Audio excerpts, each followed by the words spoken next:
بڑا مقام بڑی شان حضور بابا فریدالدین گنج شکر رحمہ اللہ تصوف بڑا مقام بڑی شان بڑی آن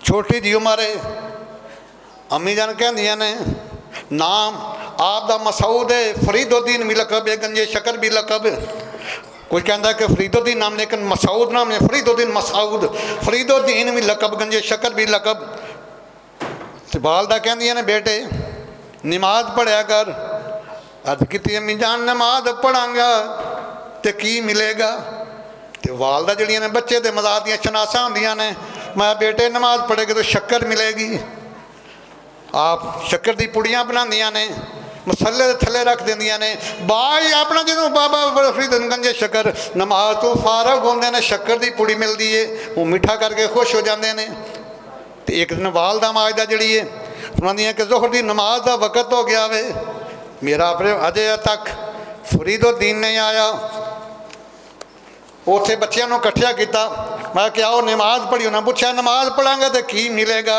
آپ فرماندے میرے امی کہندی ہے نماز پڑھو تے شکر ملدی ہے اوتھے باہر جنگل وچ سارے نے وضو کرا کے نماز پڑھائی جدوں گھر آئے والدہ پریشان ہے والدہ بڑی پریشان عرض کیا مولا میں تے ترکیب بنائی تھی تیری محبت اپنے بیٹے دل میں پائی سی شکر دی پڑیا غیب تو نہیں سی اندی میں مسلے تھلے رکھ دی ساں جدوں آئے واپس پوچھا اے میرے بیٹے فرید نماز پڑھی عرض کی امی جان پڑھیے نال دوستان بھی پڑھائیے تو فرمایا بیٹے پھر عرض کی امی جان پہلے تے نماز پڑھیا جڑا شکر دی پڑیا ملدی سی اج بڑا وڈا پوڑا ملیا وے تے ایڈا ذائقہ بھی بڑا عظیم ہے ساری عمر ذائقہ ویکھے نہیں سجدہ ریز ہو گیا عرض کی مولا تیرا شکر ہے میری لاج رکھ لئیے او فرید الدین گنج شکر کیا مقام کیا شان آپ ایک سوداگر پہ گولوں گزرتا ہے شکر دیا بوڑیاں لدیاں نے آپ نے فرمایا کہ تھوڑی شکر دے کھان نوں انہیں مذاق کیتا کہندا شکر نہیں ہے تے نمک ہے فرمایا تو کہنا پیا نمک جا پھر نمک ہی ہو جائے گا تو چلا گیا جا کے انہیں بوریاں کھولیاں تے ویکھیا نمک تبدیل ہو کے دوڑ آیا آ کے عرض کیتی حضور مینوں معاف کر دیو جے بچپن دی عمر ہے میرے کولوں اپنا جڑی ہے گستاخی ہو گئی میں تے مذاق کیتا وے میرے واسطے دعا کرو اللہ تعالیٰ جڑے نے وہ دوبارہ شکر وچ تبدیل کر دے آپ نے دعا کیتی وہ دوبارہ فرمایا جڑیاں نے نمک دیاں بوریاں پھر شکر وچ تبدیل ہو گئیاں اور دنیا میں دسیا بابا فرید الدین گنج شکر نے فرماندے نے حق دی بولی بول فریدا حق دی بولی بول سچ دی بولی بول فریدا سچ دی بولی بول سچا سودا تول فریدا سچا سودا تول اور دنیا دی حقیقت بارے کہندے نے کتھے گئے تیرے وڈ وڈیرے جنہ تینوں جنیا ایک ایک کر کے ٹر گئے سارے کوئی نہیں تیرا بنیا دین اور دنیا پڑ چکی دے چکر اس دے گول مرشد کلی چکی والی مرشد کلی چکی والی رہ کلی دے کول فریدا حق دی بولی بول حق دی بولی فریدا حق دی بولی بول کدی تو ہم ویکھیا نا دیسی چکی جڑی ہوندی ہے درمیان وچ وہ کلی ہوندی ہے ایک تے ہوندا نا چلانا چکی ہتھی ہونے درمیان وچ ایک کلی ہوندی ہے اوتھے جڑے دانے پائے جاندے نے جدوں پڑ چکی نا ثابت نکلدے نے جڑے محو دے قریب رہندے نے وہ پیچھے نہیں جاندے اور اسے واسطے مرشد کامل دے قدماں دے وچ جڑے بہندے نے وہ بھی زمانے دی تباہی تے برباد چکی تو پسن تو بچ جاندے نے اور میرے آقا کریم جڑے نے مرکز کائنات بھی نے محور کائنات بھی نے انہاں دے قدماں وچ آنے والی زمانے دی تباہی تے بربادی چکی ہوئی کدی نہیں پیسے وہ بھی انجی رہندے نے اس واسطے فرمایا کہ دین اور دنیا پڑ چکی دے چکر اس دے گول مرشد کلی چکی والی رہ کلی دے کول فریدا حق دی بولی اٹھ فریدا ستیا تے جاڑو دے مسیت تو ستا رب جاگدا تیری ڈاڈے نال پرید اللہ اکبر کبیرہ پھر وہ بابا فرید الدین گنج شکر جنہوں نے حضور نظام الدین اولیاء جیسے مرید پیدا کیے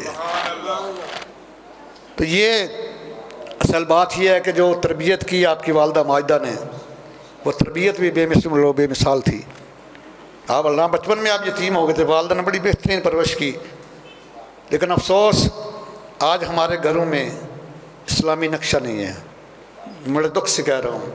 کبھی گزرتے تھے نا آج سے 20-25 سال پہلے، تو کسی گھر سے اتنی مزیدار تلاوت قرآن کی آواز آ رہی ہوتی تھی، کسی سے نعت خانے کی آواز آ رہی تھی. آج فاش گانوں کی آوازیں آ رہی ہوتی ہیں، اور وہ گند مواد ساری رات دیکھتے ہیں. نماز پڑھنی تو دور کی بات ہے، ایسے ظالم جن کو فجر کی اذان سننی بھی نصیب نہیں ہوتی. جب اٹھنے کا ٹائم ہوتا ہے اس وقت سو جاتے ہیں اور ساری رات گناہوں میں گزار دیتے ہیں. صبح نماز پڑھنا دور کی بات ہے، اذان سننے کی بھی توفیق نہیں ہوتی. علامہ اقبال بڑا رویا تھا اس موقع پر. علامہ اقبال نے جھنجھوڑا قوم کو، فرمایا کہ رہ گئی رسم اذاں روح بلالی نہ رہی، رہ گیا فلسفہ تلقین غزالی نہ رہی. اور آج یہ بات ذہن میں رکھ لیجیے، یہ جو آیام قصہ ہے یہ ہمیں جھنجھوڑ جڑوڑ کے کہہ رہی ہے. یہ پڑھنا 28واں پارہ سورہ تحریم کی آیت نمبر 6 ہے. یا ایھا الذین آمنوا، اے ایمان والو، قوا انفسکم واہلیکم نارا. او believer, save yourselves and your families from a fire whose fuel are men and stone وقودها الناس والحجارہ. اے ایمان والو، اپنی جانوں کو اور اپنے گھر والوں کو جہنم کی آگ سے بچا لو جس کا ایندھن انسان اور پتھر ہوں گے. وہاں لکڑیاں اور کولے نہیں ہوں گے، نہ گیس ہوگی، انسان اور پتھر ایندھن ہوں گے اس جہنم کا. آج خود تو بندہ بچتا ہے لیکن یہ نہیں دیکھتا میری اولاد گناہوں میں ڈوبی ہے.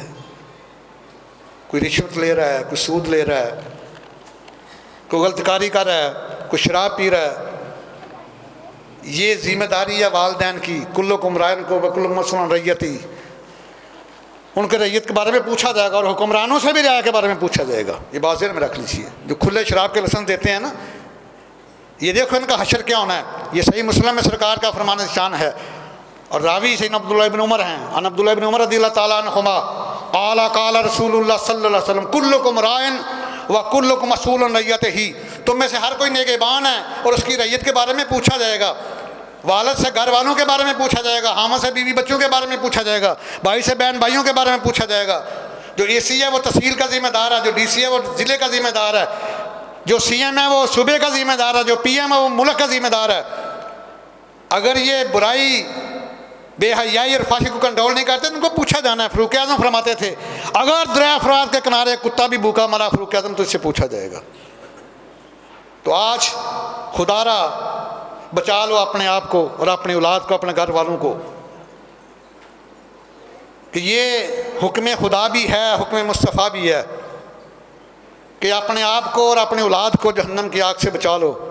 اس کا یہ ایک ہی طریقہ ہے کہ ان کے دل میں اللہ کی محبت ڈالو، اس کے محبوب کی محبت ڈالو، اہل بیت کی محبت ڈالو، صحابہ کرام کی محبت ڈالو، اولیاء کاملین کی محبت ڈالو،